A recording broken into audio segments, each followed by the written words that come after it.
Your weapon is the most important part of your leveling. If you're a warrior, a shaman or a paladin, a good two-hander is the main thing you rely to do most of your damage. And in the case of a warrior, because of how rage generation works, having a bad weapon is devastating. So this is how you stay overpowered from level 1 to 60. One important part of your weapon progression is the weapon type. I know there is weapon racials, but when it comes to leveling with a two-hander, there is only one good weapon, and that is the staff. From levels 1 to about level 30, there is almost no good two-handers. For every good two-hander from level 1 to 30, there is almost always a staff with more damage. And that's an important thing. Now, I am not gonna go over level 1 to 10 because I think it is worthless, it is pointless to talk about them. It's a difference of very little damage, and you are just better off focusing on leveling to 10 instead of just looking for a weapon. You are gonna get a weapon from your quest early on anyway, that's gonna be a two-hander. You can start with that, but come level 11, you are gonna get a staff. Now, if you are Alliance, you're gonna have to buy the staff from a vendor. That's gonna be the quarter staff with a 10 DPS almost. The speed is kinda fast, and that's a problem with staves. If you are a shaman or a paladin, you don't really care about the speed of your weapon. If you're a warrior, you are always gonna prefer a slower weapon. It is not a big deal leveling. It is not a big deal. But ideally, you want a slower weapon.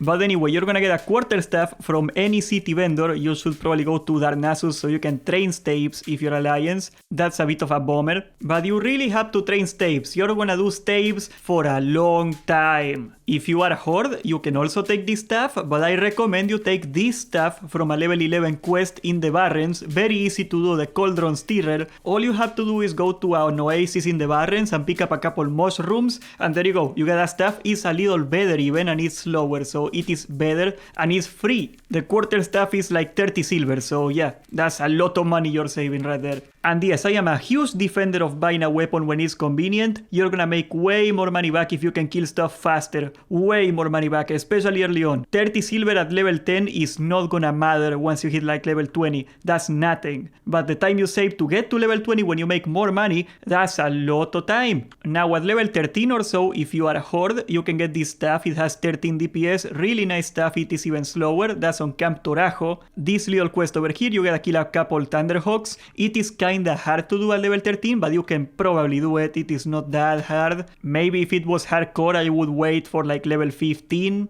That's a little perk, but if you are Alliance, you're gonna have to wait all the way to level 20. You can buy a couple BOEs from the auction house. There is some decent greens you can get if you find them at a good price, but otherwise as the Alliance, you're gonna have to wait until level 20 or so, because you're gonna get one from doing Dead Mines. The Staff of Westfall is a blue staff. It hits like a freaking truck, 20 DPS, is a gigantic power spike. As a rule of thumb, if your weapon has the same DPS as your level, that is a really good weapon. So level 20, 20 DPS, that means it's actually ahead of everything. You have to do the Defiastrator quest first. He's gonna take you all the way to the Moonbrook, then back, you know, the little talking quest, and you get the follow-up. And all you gotta do is clear the Dead Mines once. Now, you could go for the pants. The pants are actually really strong, but there is not a lot of great options until level 25 or so. So this weapon is gonna take you a lot further than 10 strength or so I would definitely go for that. Also guys, Spirit is a great leveling stat even for warriors because it affects your HP regen, so when you're not in combat you regen HP. With Spirit you do it faster, and that actually adds up quite a lot over time. If you can get more Spirit, it definitely helps. The equivalent for the Horde is gonna be the Crescent Staff. You're gonna see this everywhere in the Barrens. There is not a single person in the Barrens that doesn't use this staff. You're gonna see it everywhere guys, but this one is also very simple. You start the quest in the crossroads, and then you go to Thunderbluff, and then you go into Wailing Caverns itself. You gotta kill every boss right here. You get these items, and there you go. You get the staff. Super free. You can get it at level 18. Easy at level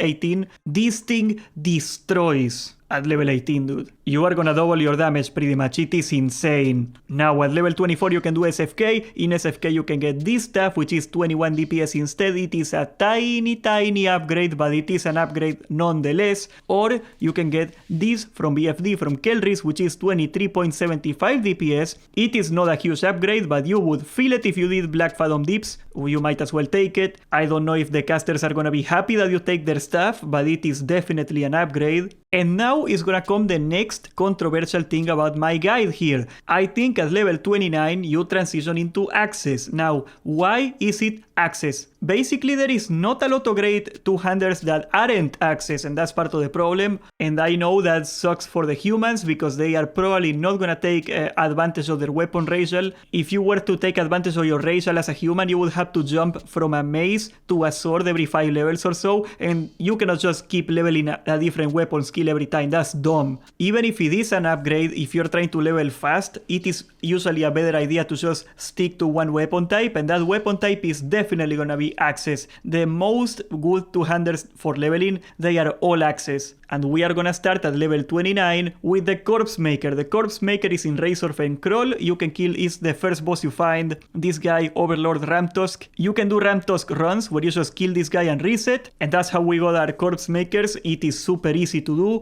And this thing is really punching above its weight. This is gonna last you for like almost 10 levels. It's insane. So even if you're Alliance, at level 28 you should definitely take a stop in this and take it. You should farm for this. Of course, if you are a warrior, you can do the Whirlwind axe. It is absolutely busted. With 35 DPS, you can get it as soon as level 30. You cannot really do it at level 30 alone. You would need help to do it, but you can do it. And oh god, this thing isn't busted. It is kinda slow. It hits for 35, 15 strength on top of that. It just destroys noobs. It is a long quest line. You get it from your trainer when you do your Berserker quest. I usually skip it, I know. It is a great weapon. Why would I skip it? Well, it kinda takes a long time and you're gonna get a better weapon later anyway. So it is probably not worth it. I mean, it is a huge power spike. If you can get it, you are gonna destroy mobs. But yeah, probably not for me. And you take the axe every single time because there is a sword and there is a mace. The sword is way too fast and the mace is actually fine. The mace is fine. But if you're a two-handed warrior, you're probably gonna be arms. And if you are arms, the mace specialization is only a stun, is no damage. So that's kind of crappy. I mean, if you really wanna be a human role player and get a mace instead, you can do it. But no, just don't. At level 37 is when it really picks off because this is going to be the Ravager. Now, the Ravager is one of my favorite weapons in the game.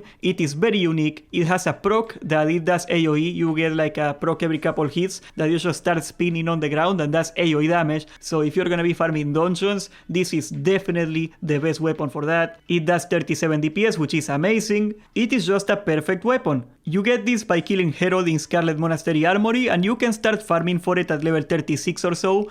You're gonna be farming Herod anyway because he drops so much gear for a warrior or a paladin or any melee. You get these shoulders, you get this helmet with 1% crit on it. It is just perfect all across. You gotta do this guy as many times as you can. And yeah, I would farm for the Ravager. Definitely would farm for the Ravager. If you are Alliance, you can farm for the Bone Biter, which is even more DPS, 38 DPS. You can start farming for this like at level 34. You gotta kill all the bosses in Scarlet Monastery. That includes Cathedral, so probably need like level 38 to do it if you don't get carried. It's a very simple quest, so you're gonna do it anyway because it's great experience. And there you go, amazing axe all across. You should really get it. It's a shame it is only for the Alliance. At level 44 you can get this other axe in Feralas from Weapons of Spirit. Is this little quest over here from a troll. You gotta do other 2 quests in there, so if you do not plan on leveling in Feralas, probably you should skip it. I usually do level in Feralas.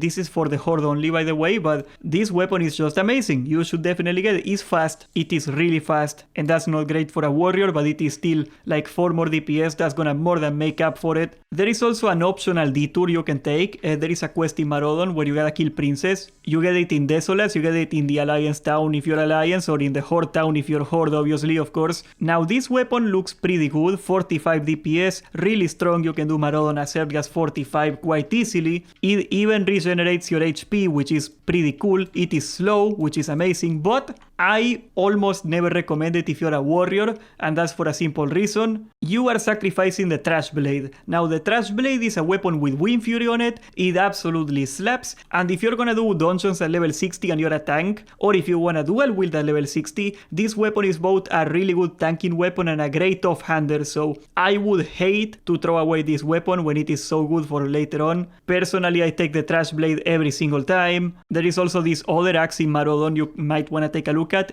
It is also really fast, but 45 DPS if you are a little outdated, if you're a little behind, definitely a great weapon to get. The proc is also really nice, it's a little bit more damage. You get it from the alligator at the bottom when you kill Princess and there's like a lake below her. That's the guy, you gotta kill that guy. And from level 45 to 55, not including random BOEs that you can buy, there is almost nothing good. You're gonna really stagnate. This is when a lot of people actually transition into dual wield. They go back to Fury or something. But that's gonna be the Dread Force Retaliator. You can use it at level 54. You gotta do BRD. The last boss in BRD, the Emperor, that's the guy that drops it. This is almost your pre-raid best in slot weapon. It is insane. The only better axe that you can get is the Arcanite Reaper, of course, the famous Arcanite Reaper, and this is not even that far behind. 50 DPS, 1% parry, 1% crit, 30 attack power, all across a completely crazy weapon to get. So if you're gonna keep doing two-handers, you should definitely stick to the Dread Force Retaliator. That's a no-brainer right there. Just look at the comparison here. 50 DPS and the Arcanite Reaper is only 53.8 DPS. So you are almost pretty much twinked out at that point. I actually made a guide on 200 warrior DPS if you want to check it out for level 60 for like an actual serious raid. There is a build for it if you like two-handers. We are also streaming the fresh leveling on Twitch. Down below in the comments you can check the link for it. I need way more clippers, guys. I need clips for shorts. I gotta crank, so just clip my stuff, please. And subscribe, join the Discord, and thank you for watching.